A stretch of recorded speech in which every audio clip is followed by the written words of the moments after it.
بسم اللہ الرحمن الرحیم۔ السلام علیکم۔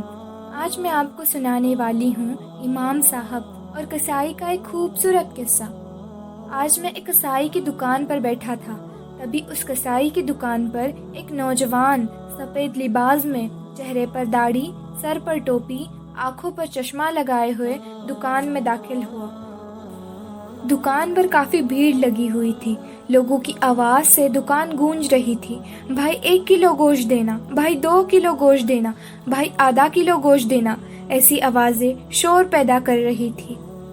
اس دکان میں انہی آوازوں کے بیچ جیسے ہی وہ نوجوان داخل ہوا، دکان میں کسائی نے سارے گراہکوں کو چھوڑ کر اس نوجوان سے پوچھا، کیا چاہیے بھائی آپ کو؟ نوجوان نے کہا، آدھا کلو گوشت چاہیے۔ کسائی نے فوراً بہترین گوشت کا ایک ٹکڑا کاٹا اور اچھی طرح سے بوٹی بنا کر اس کو دے دیا۔ نوجوان نے کسائی کو پیسے دینے کے لیے جب ہاتھ بڑھایا تو کسائی نے لینے سے انکار کر دیا۔ نوجوان نے کہا، جاوید بھائی آپ ہمیشہ ایسا ہی کرتے ہو۔ کسائی اس بات پر تھوڑا مسکرایا اور نوجوان بھی مسکراتے ہوئے دکان سے باہر چلا گیا۔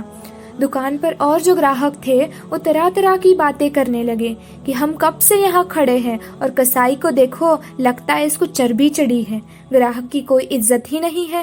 تب میرے دماغ میں سوال کے گھوڑے دوڑنے لگے۔ میں دکان بند ہونے کا انتظار کرنے لگا۔ سارے گراہکوں کو نپٹا کر جیسے ہی کسائی خالی ہوا، میں نے کہا، 1 کلو گوشت میرے لیے بنانا۔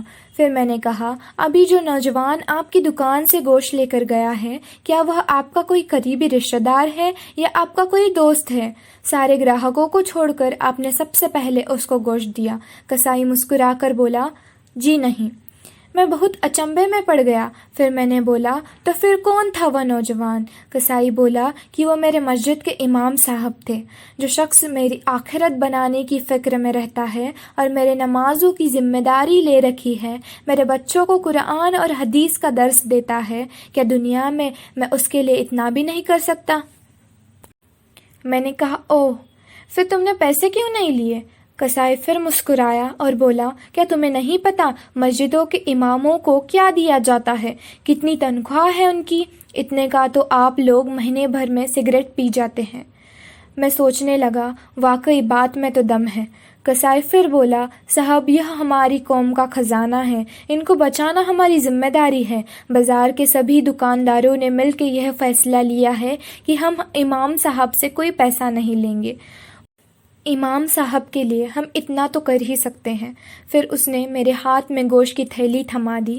میں سوچتے ہوئے گھر چلا گیا، انشاءاللہ اللہ میری روزی میں برکت دے تاکہ میں بھی امام صاحب کے لیے کچھ کر سکوں۔ ناظرین، یہ خوبصورت قصہ آپ کو بہت پسند آیا ہوگا۔ میں بھی اللہ تعالیٰ سے دعا کروں گی کہ وہ آپ کی روزی روٹی میں برکت عطا کرے۔ اسی بات کے ساتھ ملتے ہیں ایک نئی اسلامک ویڈیو میں، نئی اسلام